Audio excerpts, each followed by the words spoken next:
Shalom. All praises, blessings, glories, and honors to Yahweh, the King of Terrors, Bahashim, Yahweh Shai, Bahashim, Racha, Kodash, and double honors to my elder apostles and bishop elders of Great Millstone who taught me this truth, as well of men of like mind.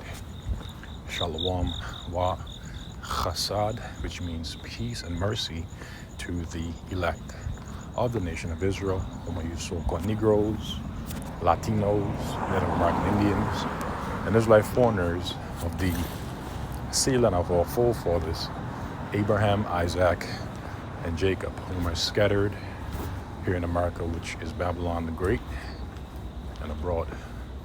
To you guys say Shalom, beginning with the 144,000 prophets, and Yahweh, the King of Terrors, Bahashim, Yahweh Shai, willing. This lesson is edifying. My name is Quanawath, and the inspiration for this lesson came from last Saturday's camp, when we were prophesying the destruction of America, Babylon the Great, according to biblical prophecy, by way of thermonuclear destruction. All right, and brothers were going into real briefly the signs of the nuclear technology that's used by nuclear missiles, right? This is the book of Isaiah 34, verse 2. In fact, let me start at 1. It says, "Come near ye nations to hear, and hearken, ye people. Let the earth hear, and all that is therein, the world, and all things that come forth of it. For the indignation," which means the righteous anger, "of the Lord Yahweh, the King of Terrors, Bahashim, Yahweh Shai, is upon all nations, and his fury upon all their armies. He hath utterly destroyed them," and that's exactly what the Lord is going to do to all the armies of the heathen nations in the valley of Yahweh Shaphat, which means Yahweh's judgment, pursuant to the book of Joel, the 3rd chapter.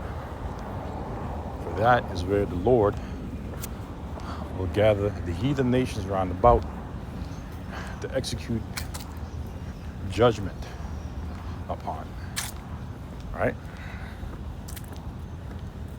So the Lord's going to utterly destroy them, pursuant to the book of 2nd Ezra, the 13th chapter. Joel, the 3rd chapter, and others. He hath delivered them to the slaughter. Their slain also shall be cast out, and their stink shall come up out of their carcasses. And their carcasses, pursuant to Revelation, the 19th chapter, and Ezekiel, the 39th chapter, will be for a great supper, a meal for the fowls of the heaven. All right? That the Lord had promised he would have them have their feasting of all the dead bodies, right? Again, you can refer to the book of Revelation, the 19th chapter, and Ezekiel, the 39th chapter, right? And the mountains, meaning the other governments, as mountains represents large governments and hills smaller, shall be melted, with their blood. And this is the point. And all the host of heaven, all the armies of heaven shall be dissolved. How are they going to be dissolved? What does the word dissolved mean?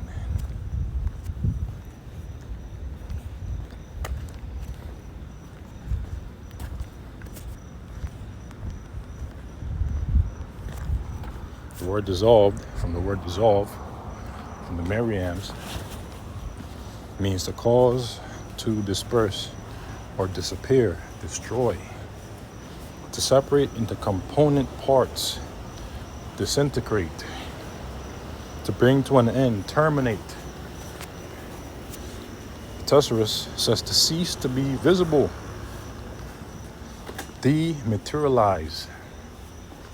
So all the hosts of heaven shall be dissolved. They're going to dematerialize. Okay?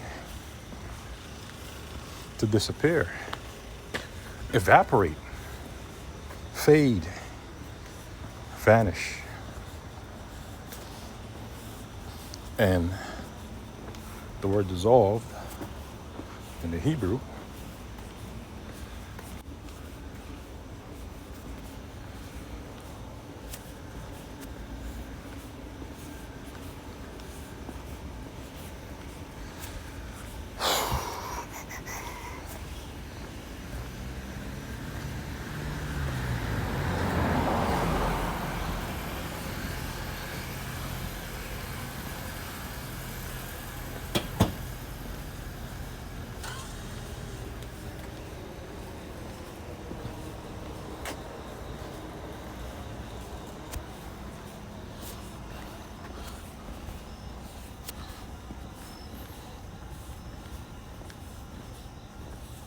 makwach, which means to decay, pine away, rot, fester, to pine away, consume away. So all the hosts of heaven shall pine away, fester away, rot away, decay away,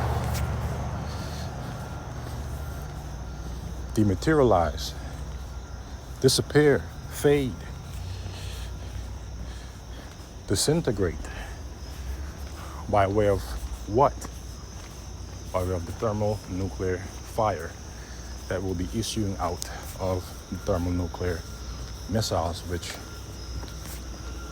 are the weapons of the Lord's indignation, pursuant to the book of Jeremiah, chapter 50, verse 25. All right, these are the instruments that the Lord will use to execute vengeance upon the kingdom of the wicked, pursuant to biblical prophecy. Okay?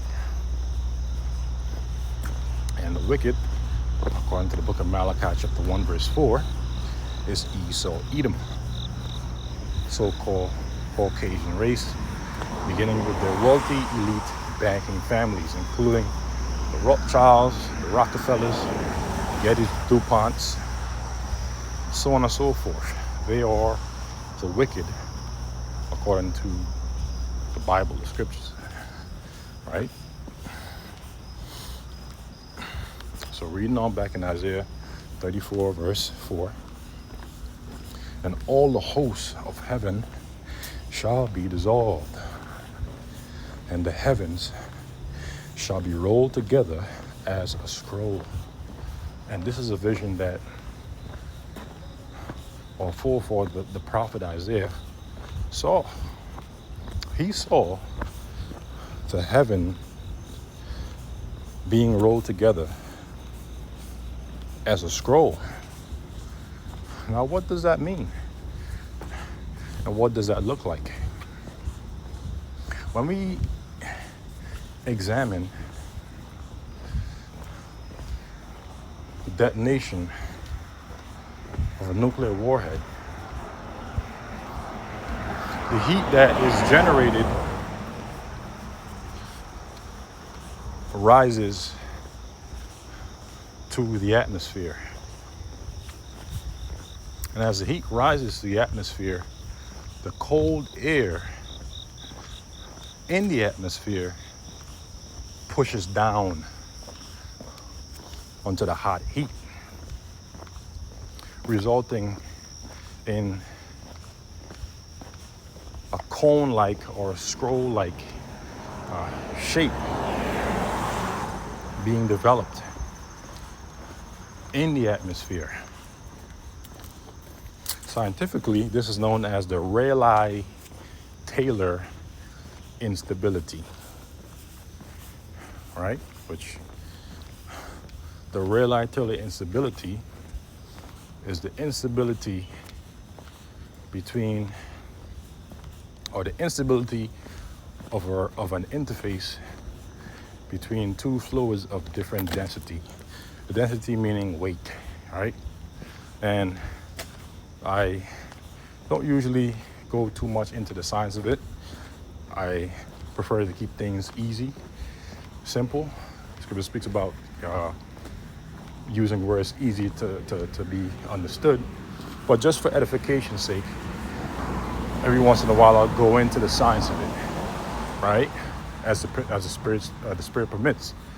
But an example of the Rayleigh-Taylor instability is 1, a nuclear explosion. 2, when we put, for instance, oil into water, right? Oil is a lighter interface, water is a heavier. So when you put the two together, it'll form like a cone shape, right?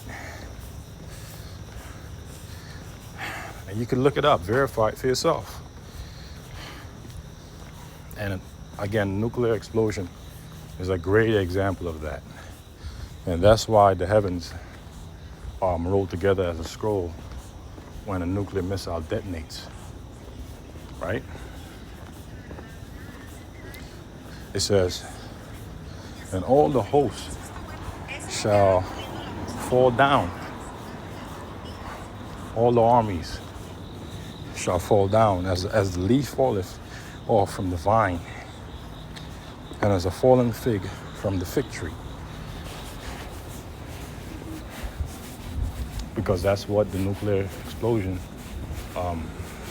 it causes, it creates, right? So when you read the book of Revelation, the 6th chapter, as a precept, the Apostle John also saw that too.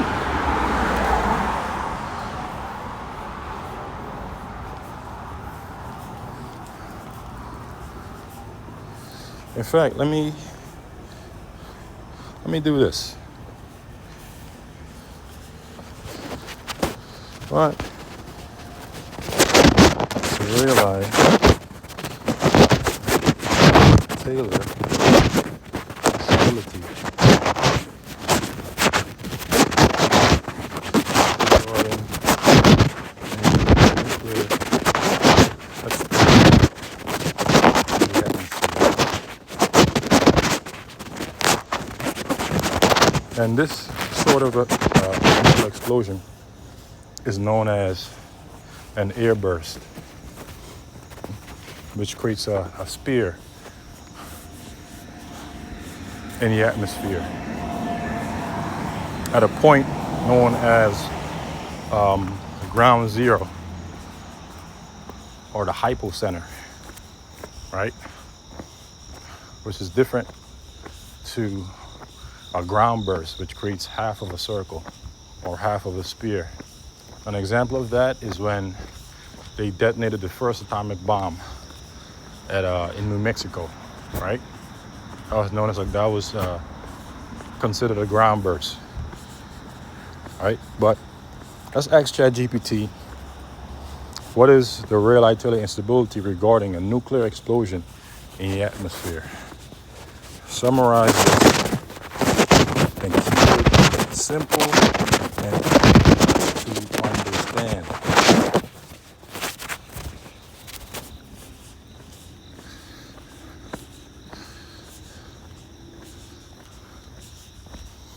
So let's read it. The Rayleigh-Taylor instability during an atmospheric nuclear explosion is what happens when a lighter, very hot gas pushes upward into heavier, cold air, as I explained it earlier, to the spirit, right? After a nuclear detonation, the fireball becomes extremely hot and buoyant, so it rises rapidly. And the scripture says in the book of 2 Peter that the element shall melt with fervent heat, because the heat that those nuclear warheads will generate will cause everything in its vicinity, in its area, to equalize with it and melt as a result, right? Years ago and I mentioned this at camp, years ago when I was in school, I took a physics class, 400 level physics class, and it was known as properties of material. And this particular section that we were studying, we were going into heat transfer, heat generation, things of that nature. And come to find out that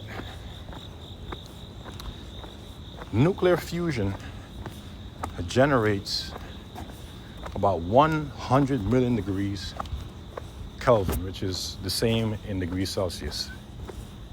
Whereas nuclear fission generates about 1,000 degrees Kelvin, again, which is the equivalent in degrees Celsius, right? And when we look at a nuclear bomb is essentially a bomb within a bomb, whereas you have a fission bomb and a fusion bomb. And this particular design was created after what was known as the Teller-Ulam design. And the Teller-Ulam design was architected by Edward Teller, who worked with Robert Oppenheimer during the Manhattan Project, and Stanislaw Ulam, which was another scientist. I forgot exactly where he was from. The countries at the top of my head, but I forgot at the moment. But these two scientists, in particular Edward Teller, combined these two concepts and created the concept of the Teller-Ulam design, which was a bomb within a bomb, or a super bomb, which gave birth to the nuclear, also known as a hydrogen bomb. And its first prototype was detonated by the Soviet Union in the form of the Tsar Bomba, right? Which the Tsar Bomba was said to had a maximum yield of 100, roughly, and 1 megatons of TNT, but they had to slash it in half to 50 because of its sheer destructive force. Nevertheless, it was so powerful that it still sent shock waves across parts of the globe. So the Lord really gave this man deep understanding and knowledge and wisdom of this technology, man. And this is the same technology that the Lord is going to use to bring great destruction to this man's kingdom, right? So reading on, after a nuclear detonation, the fireball becomes extremely hot and buoyant, so it rises rapidly. As that hot, low-density gas pushes against the denser atmosphere above it, the boundary between them becomes unstable, right? Hence, it's the instability between two fluids of different density, right? Small ripples grow into large, finger-like and rolling structures. There goes that cone, that roll that Isaiah and the Apostle John saw, causing gases to mix. In simple terms, hot fireball rises, pushes into heavier air, the boundary becomes unstable, the gases from turbulent curls, see? It forms turbulent curls and fingers. This instability contributes to the turbulent, billowing appearance the rising nuclear cloud and helps mix surrounding air and metals into it. Hence your post-nuclear winter. It is one of the physical processes involved in forming the characteristic mushroom cloud. So what Isaiah and the Apostle John saw was a mushroom cloud. See that? Again, Revelation chapter 6, verse 14. And the heavens departed as a scroll when it is rolled together. And every mountain and island were moved out of their places. The scripture says that the earth shall rock to and fro like a drum. Right, so I'm about to reach my destination. Lord's willing, I'll close the lesson here. Lord's willing, you brothers and few sisters learn something. And I'll catch y'all, Lord's willing, in the next lesson. All right, shalom.